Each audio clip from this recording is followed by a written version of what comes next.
Hi hello नमस्कार, मैं हूं नीलाक्षी कलिता और आप सबका एक बार फिर से बहुत बहुत स्वागत है वायन कंटेंट फैक्ट्री में।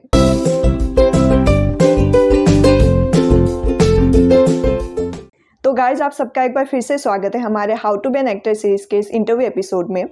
पिछले कई सालों से स्पेशली लॉकडाउन के बाद वेब सीरीज़ का चलन इंडिया में ज़्यादा हो रहा है और OTT के वजह से हम लोग जो है देश विदेश के बहुत सारे कंटेंट देख पा रहे हैं। और हमारे साथ जो आज गेस्ट मौजूद हैं उन्हें आपने बहुत सारे वेब सीरीज जैसे कि रूहानियत, लीक्ड और मूवीज जैसे कि नोबल मैन उसमें आपने देखा होगा। तो मैं बात कर रही हूँ शान ग्रोवर जी का। शान जी, आपका बहुत बहुत स्वागत है हमारे इस how to be an actor series में। Thank you so much. It is an honor and a privilege for me to be around wonderful people like you, and I'm looking Thank you. forward to the interview. Yes. Thank you. तो हमारे channel की एक परंपरा है कि जितने भी हमारे गेस्ट आते हैं उनको हम कुछ गिफ्ट्स देते हैं। हमारे कोलैबोरेटर्स ने कुछ गिफ्ट्स भेजे हैं तो उनसे हम वेलकम करते हैं हमारे गेस्ट का। तो वो हम शुरू करने वाले हैं। तो चलिए, हमारा जो पहला सेगमेंट है #रिवाज वो स्टार्ट करते हैं।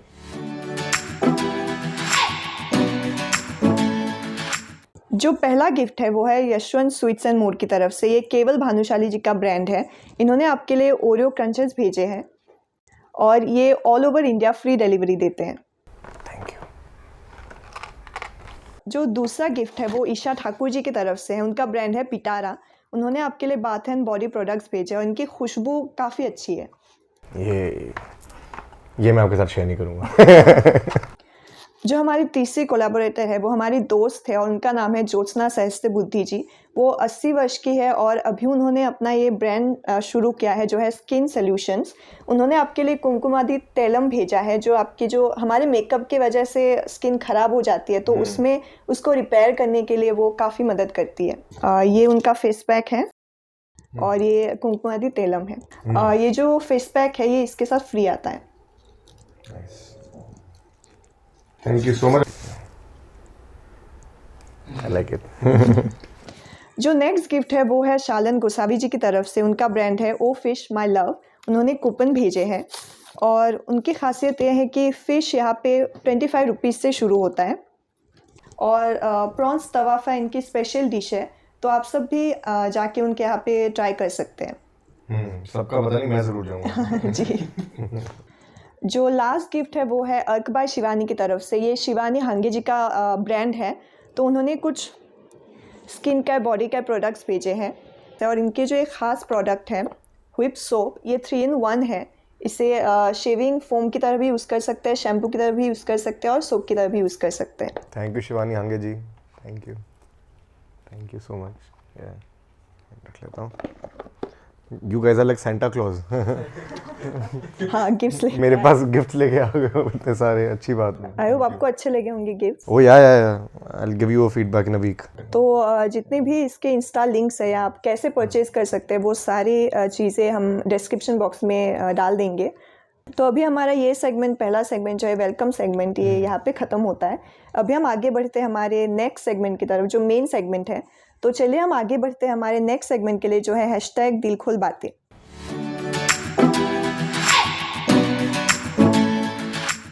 तो ये जो सेगमेंट है इसमें हम कुछ सवाल पूछेंगे। कुछ सब्सक्राइबर्स के सवाल होंगे, कुछ हमारे खुद के सवाल होंगे। तो चलिए वो स्टार्ट करते हैं। तो मेरा सबसे पहला सवाल यही होगा कि आपने ये फील्ड क्यों चुना, ये एक्टिंग क्यों चुना इस फील्ड में? एक्टिंग क्यों चुना? I mean, I don't know. I wish I could have like a concrete answer to it कि मैंने क्यों चुना. But I think I was very young. I was 5 years old when my parents got me into a theater workshop. या फिर I don't know what, Lushan Dubey ma'am. She's very renowned in the theater circuit in India. She was conducting some workshops and then she was starting out her own play in Delhi, which was Mowgli. So उसके लिए enroll किया था and I have no qualms about sharing this with people that मेरे को तो याद है बचपन में मैं रो रहा था. I didn't want to be there. I didn't want to be in that place, that environment with so many people around. Maybe that was like the kid in me. But then that's how it started. She saw something in me out of the 200-300 kids that were auditioning for that part. And then yeah, she selected me and then I did Mowgli. मैं चड्डी बनैन पहन के कम से कम 10-15 venues में perform कर रहा था. Main character था. I got main Mowgli. So that's how it started. But I genuinely feel more than that, it was my father. My father was always keen in a way that, you know, I watch a lot of films. So he made me see the classics of Guru Dutt and Dilip Kumar, Devanand. He was very much into it. He made me see the English films as well. So all the world films, English films, Hindi classics came from him.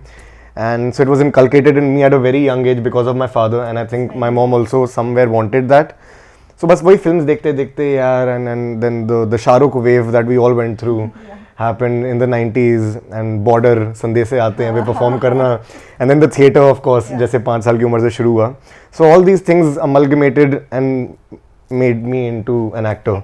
So I always thought कि actor तो मैं हूँ ही, मेरे को कुछ करने की ज़रूरत तो है नहीं. I thought it's not a profession, it's a way of being. So I became a way of being by being this actor kind of a phenomena that I am. जो चीज़ें हम एक्टिंग स्कूल में जाके सीखते हैं, theatre में सीखते हैं, वो बचपन से आप मतलब आपके पापा थिएटर नहीं, पापा ने कभी कुछ नहीं सिखाया. सिखाया नहीं, मतलब कुछ भी नहीं मूवीज सिखाया. देख के. He made me see a lot of films because he loved movies a lot. So because he loved movies a lot, I think he is very filmy in a way. So it got on to me as well, and then I became very filmy since a very young age. Then I started dancing also. I was a trained dancer from Shamak Tower, and I was a trained drummer as well. So I learned music from Trinity School of London. So I learned till grade 6. So we drumming, music, affiliations with music and dance. So काफ़ी culturally involved हो गया था. तो अपने आप ये चलता रहा होता गया. So yeah. तो इसी से ये सवाल है कि एक एक्टर के लिए और क्या-क्या स्किल्स इम्पोर्टेंट है? I feel you should know how to act. That's it. बाकी चीज़ें तो यार on the job you can learn, you know, depending on the project. ये बस एक टैबूज बने हुए कि ये भी आना चाहिए, वो भी आना चाहिए. It depends on what really you're looking for also, you know. If you really want to be a leading man, then talent के साथ साथ भी बहुत चीज़ें. Then screen presence also comes into the picture, you know, that you have to have the stage presence, the screen presence and the personality and the aura also, you know. But if you're looking at being just an actor, then of course you need to hone your craft and work towards it, you know, with honesty and conviction. So skills तो यार लोग बोलते थे horse riding भी होती है, dance भी जैसे मैंने मेंशन किया, सिंगिंग ये वो वगैरह, but these are added skills, you know. ऐसे तो कितनी चीज़ें करते जाओ उतनी कम है, यू नो. पूरी दुनिया के शायद ट्रेनिंग भी कम पड़ जाएगी if you want to be an actor. But first and foremost like जैसे मुझे लगता है कि यार जितना थिएटर करोगे, जितनी वर्कशॉप्स करोगे, जितने अपने आप को खोलोगे, जितना ऑब्जर्व करोगे, उतना ज़्यादा तुम अच्छे से रिएक्ट कर पाओगे चीज़ों को intelligently on camera, which is important. And अपने उस डर को दूर कर पाओगे. डर को दूर करना आई थिंक सबसे पहली कड़ी है to climb that ladder, I feel. और आपका जो पहला प्रोजेक्ट था वो आपको कैसे मिला? कौन सा प्रोजेक्ट था और उसका वो मिला आपको कैसे? So after doing a lot of theatre, I was in Bombay. I came from my college to Bombay itself, and 2016 I was affiliated with Yash Raj Films. Briefly, I was under Shanu Sharma ma'am as an actor, not as anything, but I had good relations with her, and she was guiding me through. And that happened because of a very famous casting director called Kavesh Sinha, who I really admire from the bottom of my heart. He's like my mentor. He got me my first film, जिसकी हम बात करने वाले हैं, and the first web series also, PM Selfie वाली. So he really loved me, and I hadn't auditioned ever. एक audition मैंने छोटा सा दिया था जब मैं मेरे college days में, which is a very funny story. I'll tell you later. A story for another day maybe. But that was my technically first audition, and जो भी था एक Domino's के ad का था. That's the funny story. But straight away after that, 2-3 years of gap, 2014 में मैंने शायद वो दिया था. 2017 में then I auditioned for Kavish Sinha, who's my mentor, for the film called Noblemen. That was my first audition also, like for a movie, for a project, acting project, and I got it also. Wow. So yeah, he really convinced me for it, and it was a negative role. It was a very grey shade. Grey shade. Yeah, if you see the film Noblemen, so it's a very notorious. Available on? It's on Netflix. Okay. So आप Netflix पे देख सकते हैं Noblemen. वो मेरा पहला काम था, and कोई ऐसी fancy story नहीं है उसके पीछे. He asked me to audition for it. I auditioned it. I got shortlisted, and you know how the drill goes. I get logged, and the late Sair Lateef ma'am, who's not there anymore, she's one of the best casting directors in the world, who was the casting director for Hollywood films like Zero Dark 30. She produced this film, Noblemen, and मुझे अभी तक याद है Kavish sir had called me to Cafe Coffee Day अंधेरी में उधर जो होता था वर्सोवा में, and right after giving the audition he was like क्या कर दिया तुमने? मतलब क्या कर दिया मैंने? Like she is in love with you, and she is just not stopping talking about you. So अच्छा लगता है कि कोई इतना बढ़िया वेटरन तुम्हारे काम के बारे में बात कर रहा है. So you feel validated that yeah maybe I am on the right track. Yeah definitely. So आपको अपने फील्ड के बारे में, अपने प्रोफेशन के बारे में सबसे ज़्यादा अच्छी चीज़ क्या लगती है? सबसे अच्छी चीज़ पर्सनली स्पीकिंग ये है कि यार you get paid for something you like. तो और क्या चाहिए यार. No matter how much you struggle, no matter how many hardships you face, but at the end of the day when you get that 1 day of work, whether it's an ad, whether you get the 10 days of work through a web series or maybe a 30-day on a movie, यार जो खुशी मिलती है कि यार तुम वो कर पा रहे हो जिसके लिए तुम आए थे यहाँ पे, and then at the end of the day you're getting like a check also for that which will run your house. So that's nice. Yeah, as simple as that. इसमें कुछ ज़्यादा वो नहीं है. एंड फिर और अगर आगे जाओ तो मे बी यार you bring some smiles on some people's faces with the creative outlet that you entertain people. For me तो it's the biggest turn on. मतलब भाई मैं इतने लोगों को खुश कर पा रहा हूँ अपने काम से, और क्या चाहिए यार. As selfish as it sounds, it's very selfless also. So yeah no, it's actually depends on कि तुम उसको कैसे देखते हो. For me it's very selfless and selfish at the same time, कि मुझे खुशी मिलती है दूसरों को खुश करके. सो या दैट्स द थिंग. और अगर आप एक्टर नहीं होते तो आप कौन से प्रोफेशन में होते, मतलब क्या करते? I would have taken up direction, I think, because strictly you said acting नहीं, तो मतलब इंडस्ट्री में तो होना ही था यार. I love films, like I said, I really love films. मुझे नहीं पता मुझे एक्टिंग इतनी पसंद है कि नहीं पसंद है, मूवीज बहुत पसंद है. सो मैं अपने दोस्तों को सनम तेरी कसम जब मैंने एडी किया था उसके बाद जोकिंगली कहता था दैट गाइज मुझे समझ में आ गया, I can really spend my entire life on the set, चाहे मैं झाड़ू पोछा ही क्यों ना लगा रहा हूँ. Just by seeing what actors really do, what the directors really do, what the sound guy really does, you know. So yeah, I would have taken up direction, maybe worn the hat of a director. But अगर industry की बात ना करें, because I know audience will be like ये क्या answer दिया, कुछ अच्छा आंसर दो. तो अच्छा आंसर देना हो तो यार बचपन में ऐसे 2-3 बार ऐसे थॉट्स आए थे. I wanted to be a race driver. तारा रंपम जब देखी थी तो मन करा था कि रेस ड्राइवर बन जाओ, and I really wanted to take it up as a like I really studied and I wanted कि यार कि अच्छा गाड़ी चलानी है फास्ट तो रेस ड्राइवर बन सकते हैं. Then I must have seen some movies, so I thought law पढ़ लेता हूँ as a profession, because I wanted to study. That's why I did economics also later in my life. So और अगर honestly बोलूँ, so I have no qualms about doing a business also, you know. I would have accumulated some funds from my friends, maybe partnered up with them in Delhi and just started a startup also. I have a lot of ideas right now also in my head to start a business someday. So yeah, maybe with some funds I would have started a business. So yeah, as simple. Yeah. सो एक actor के लिए specially जो अभी मतलब मुंबई आए हैं या आने वाले हैं, उनके लिए मतलब कहाँ रुकना मुंबई में सबसे सही रहता है कि कहाँ पे वो मतलब रुके? To be honest, now I feel it's not even important to come to Bombay. If you ask other casting directors or actors as well, they would tell you that COVID ने एक चीज़ जो थोड़ी बहुत एक ही चीज़ शायद अच्छी की लाखों बुरी चीज़ों के साथ, कि यार now actors can audition from any part of the country. So it has come as a boon for actors that यार अब यार जबलपुर से भी, इंदौर से भी, कलकत्ता से भी people can send self test, and if they are good enough with their craft and fit the bill, then they will be called to the city. So अब ज़रूरी नहीं है कि यहाँ पे आके ज़बरदस्ती 30-40 हज़ार का रेंट करके कमरा लेना है या घर लेना है, जो कि everybody knows the prices are booming like crazy. तो वो ज़रूरी नहीं है. तो पहली बात तो मैं वहाँ पे काट दूँ कि वो ज़रूरी नहीं है. और अगर यहाँ पे आना भी है, so I think the best place to stay is Andheri, I think, because most of the auditions and meetings happen there. और फिर जैसे जैसे थोड़ा दूर जाते जाओगे, like we are in Juhu right now, I stay in Juhu, तो Juhu is midway, Bandra and Andheri, because I like Bandra as well. So 10 minute Bandra, 10 minute Andheri, बीच में कहीं पे जुहू में भी रह सकते हैं. So वो भी अच्छी चीज़ है. मतलब बजट वगैरह के हिसाब से जो जगह सही पड़े, Andheri, I think Andheri will be best. And वैसे तो आगे जितना और जाते जाओगे गोरेगांव साइड, तो वहाँ पे भी the rents are very cheap, and that is also not bad. By the way, Film City is there, Film City is in Goregaon, so that is also a good viable option that people can look for. But like I said कि पहले तो अब मुझे लगता है कि पहले काम मिलना ज़रूरी है, because unnecessarily don't spend on the rents. Rents are like crazy right now in Bombay. Yeah. तो आप बेसिकली दिल्ली से हैं, right? Yes.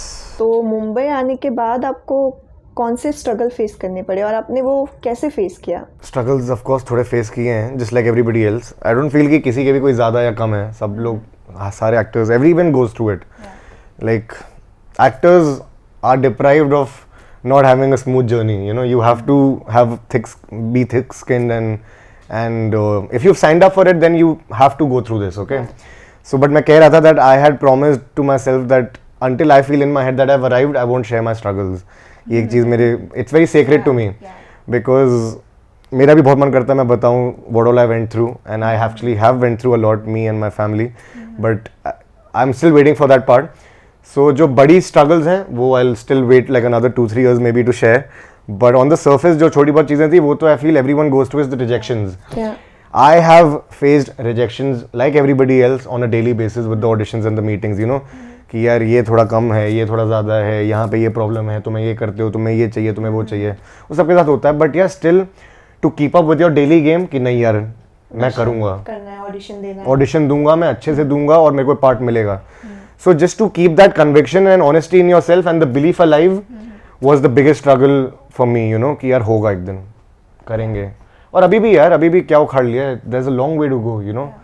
So yeah the biggest struggle is that यार काम करते रहना, ऑडिशन करते रहना, इट्स वेरी टैक्सिंग यार. इमेजिन हम रोज उस मेहनत से, उस लगन से, उस श्रद्धा से अपने आप को रिकॉर्ड करते हैं कि हाँ एक दिन कुछ होगा.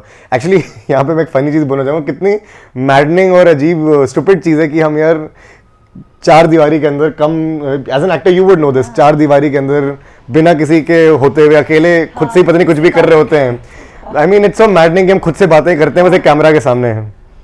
सो इमेजिन इतना पागल होना पड़ेगा उस जज्बे के साथ, सभी कुछ होगा. क्रेजी. तो आपकी जो वेब सीरीज है लीक्ड वो Amazon मिनी टीवी पे है राइट? तो उसके बारे में आप कुछ बताना चाहोगे? यार leaked has its own story by the way. I mean leaked को जितना प्यार मिल रहा है, जितना ब्लेसिंग्स मिल रही हैं, काश उसकी जो जर्नी थी रिलीज होने की वो भी इतनी स्मूथ हो पाती, to be honest, because we had shot leaked in 2021 lockdown के टाइम पे. लॉकडाउन के हाँ उसी टाइम पे, because and that also we were suppose to shoot it in a month but that stretched on for like 3 months 4 months maybe. Then the plan was to release it in 2022 mid में कहीं पे, वो नहीं हो पाया. Then we had to wait like for a year maybe 2023 में, अब जाके सितंबर में. So 2 years later it's getting released, you know. So I feel her project की एक रॉनेस होती है, एक ब्यूटी होती है, टाइम होता है जो वो हो जाना चाहिए. I mean it's a very bad thing to share this, but right now class आपने देखा होगा, it was shot before class. Imagine, you know, no comparisons that I'm making as such, but it was supposed to come before that, you know. So things would have been much different for everybody involved in the project, and I just feel it if it was blessed with a better journey, you know, जल्दी release हो जाता, time पे release हो जाता, अच्छी marketing के साथ हो जाता, अच्छे तरीके से हो जाता, लाइक एवरी अदर शो, जो कि मुझे नहीं लगता इसको मिला which it deserve, because it is not a bad show on paper at least. Yeah not a bad show. And Nikhil is a very cool character that I played, so I really want people to watch it for the character that I played. Again, very selfishly I'm saying that because that is a character I always wanted to play, a character that audience is always rooting for, who's very positive, because when I did Noblemen I was the grey character, very notorious. So that time I was thinking that well, when will a character like this come on my door, where I will play it with all honesty and all the goodness that is there in me, you know. So life takes a full circle. 4 years में पहले baddie play किया, अब गुडी play कर रहा हूँ. So 4 साल बाद ये होता है. And it actually gives hope to other actors also ना, कि यार काम करते चलो, जो मिलना है वो मिलेगा ही. लोग सोचते हैं ना स्टीरियोटाइप हो जाएंगे, वो नहीं सोचना चाहिए, बिकॉज के बाद शायद वो थोड़ा और ज़्यादा कम हो गया और डिमिनिश हो गया है. So yeah we shouldn't think about the stereotypical preconceived notions that we have as actors, you know, कि ये कर लेंगे तो ये हो जाएगा, वो कर लेंगे तो वो हो जाएगा. You never know. Just keep doing your work, and if you believe in destiny, then जो मिलना है वो होगा. Even Shah Rukh Khan started with bad character, and now yeah. Of course. Yeah. But that is just one example. Like I love Shah Rukh, but the point is कि उनका एक नाम लेके हम नहीं बोल सकते कि उन्होंने ये किया था तो हम भी ये कर लें types, you know. I should always, like I always believe, and what audiences should always believe, actors, that यार किसी को देख के वो नहीं करना चाहिए, you know. You should live your life with your own example, that मैं ये करके दिखाऊंगा तो लोग उससे सीखेंगे, यू नो. आपकी अपनी जर्नी है खुद की. Yeah because there is no fixed formula यार, कि यार मैं शायद पहले बैडी प्ले करूंगा तो फिर शायद अच्छा मिलेगा. मैंने ऐसा नहीं सोचा था, मेरे साथ हो गया, अभी मैं बोल रहा हूँ, because again belief, my belief system was very strong. So आपने कहा कि एक एक्टर के लिए एक्टिंग मतलब अपने क्राफ्ट पे काम करना ज़रूरी है, और साथ में ही PR एंड मार्केटिंग, मतलब खुद को कैसे प्रेजेंट करे, खुद को कैसे कास्टिंग के लोगों तक पहुँचाए, वो कितनी ज़्यादा ज़रूरी है. Very important, I feel. I feel every actor has their own PR machinery working for them. If you're an A-lister, you have to have a PR machinery or mechanism behind you, you know. Because देखते तो हो आप like all these actresses walking the dogs, airport इनके airport looks होते हैं, gym looks होते हैं, airports होते हैं, वेयरिंग द स्वेट पैंट्स. अब आप भी बताओ उनको कैसे पता चलता है पैप्स को कि वो ये जा रहे हैं कर रहे हैं. सो as funny as it sounds, actors and their publicists make sure that उनकी PR और machinery और ये publicity रहे, because the time that we live in for actors, marketing is everything. Yeah. Hard work, talent, networking से ज़्यादा important बन गया या कि तुम जितना दिखोगे उतना बिकोगे. Because for the producers, at the end of the day, the bigger the brand value for the actors, the easier it will be for them to sell their film or web series, you know. So yeah, that's why the TikTokers are still doing so many web series, you know. And reels and all. And reels वो important है. जितना दिखोगे उतना बिकोगे. तो अब actors भी वही चाहते हैं कि वो भी दिखें ज़्यादा, तो पैप्स बुला लेते हैं, publicity करा लेते हैं. So yeah, every actor has a publicist. Though I'm still trying to figure out कि PR काम करता कैसे. I'm being very honest. I still don't know how it functions. I'm still very weak with the mechanism to understand कि क्या exactly होता है. Magazine shoots कराने पड़ते हैं या पैसे खर्च करा के वीरल बिहानी को देना पड़ता है, क्या करना पड़ता है. I'm still learning the antics of it. But of course, every actor goes through it, and they have to do it in today's time. It's a part. As good or bad as it sounds, it's very important. Yeah. So आपने as a producer कैदी में काम किया है, तो उसके बारे में आप बताना चाहेंगे एज अ प्रोड्यूसर आपका एक्सपीरियंस कैसा रहा है, कैदी कैसे वो आपने शूट किया? So I had started my production house called Maverick Cinemas. Okay. Somewhere in 2018, I think. Yeah. So after Nobleman, you know, मेरे को लगा कि यार थोड़ा समझ में आ गया था that how tough it's gonna be as an actor, you know. It takes time. It takes a lot of time, and you can't sit at home. So I always wanted to do something or the other. So I thought ठीक है यार, मेरे को सबसे ज़्यादा समझ इसी चीज़ की है कि फिल्म्स कैसे बनाते हैं और कैसे आगे और क्या पसंद आ सकता है लोगों को. So I started with short films, of course, like everybody else. धीरे धीरे छोटे से. So I made 2 short films, A Line of Silver, which is also on Hotstar. Kaidi, which is also on Hotstar. So I couldn't make any money out of it. Disclaimer, पैसे नहीं मिले, revenue generation कुछ नहीं हुआ. But I loved making them, so I made them. In Kaidi, basically it's a story of a star who spends one night in the jail with a convict. So in the film, it's a conversation of 15 minutes of how they together with the audiences learn and unlearn about themselves and the society as a whole. So उसमें इतनी एक बेहतरीन चीज़ है कि कैदी and में उसको बताता है कि तू असली स्टार तो भाई तू है, जिसको बाहर इतना कुछ फेस करना पड़ रहा है, अपनी मर्जी से खा नहीं सकता, अपनी मर्जी से ये नहीं कर सकता, ये पिक्चर फ्लॉप हो जाए तो कुत्ता नहीं पूछता वगैरह वगैरह. In which I also have that monologue by the way. So it's a nice monologue. But the कैदी सेज कि मेरी लाइफ ज़्यादा सही है यार, मुझे छत मिल रहा है रहने के लिए, मेरे को थोड़ा काम करके कारपेंट्री करके यार यहाँ पे पैसे मिल जाते हैं, मेरे को खाना मिल रहा है, मेरे को तो यहीं पे रहने दो भाई, ये ज़िंदगी फिर भी सही है, शेल्टर्ड है, कंफर्ट के साथ है, ठीक है, छत मिल रही है, कपड़े मिल रहे हैं, और क्या चाहिए, तेरी लाइफ टफ है भाई. So it's a beautiful irony and satirical commentary on the society that we live in. So बस मन था कि कुछ इंटरेस्टिंग बातें बोलूं. जैसे उससे पहले लाइन ऑफ सिल्वर बनाई, तो that was on depression. Imagine 2018 में I spoke about depression when hardly anyone knew about it. Yeah. It was much later, sadly, because of late Sushant Singh Rajput, that people started saying, हाँ कि अरे you should be kind, you should know how to deal with clinically depressed people. But me and my friends Pranjal Kripalani and all made a film on depression in 2018. So I really want to speak about a lot of problems. I still have a lot of ideas, but मैं समझ गया था कि short film की reach ज़्यादा नहीं है, खुद भी पैसे नहीं बना पा रहे हो. So I'd rather wait a year or 2 and then make films only maybe on those ideas, and so that it reaches a bigger audiences. Yeah, so that's the plan. I want to produce films, of course, but when the time is right, when I am in those places. Yeah. Definitely हम भी देखेंगे आपको. अच्छा, of course, maybe we will work together on that. Yeah, definitely. Yeah, we are almost the same age. Yeah. So yeah. तो बहुत सारे actor जो है बोल्ड सीन्स मतलब वो नहीं करते हैं, तो are you comfortable with it? There was not a single woman in the room. Okay, so we were shooting like a kissing scene or whatever. Favourite actor? Shah Rukh Khan.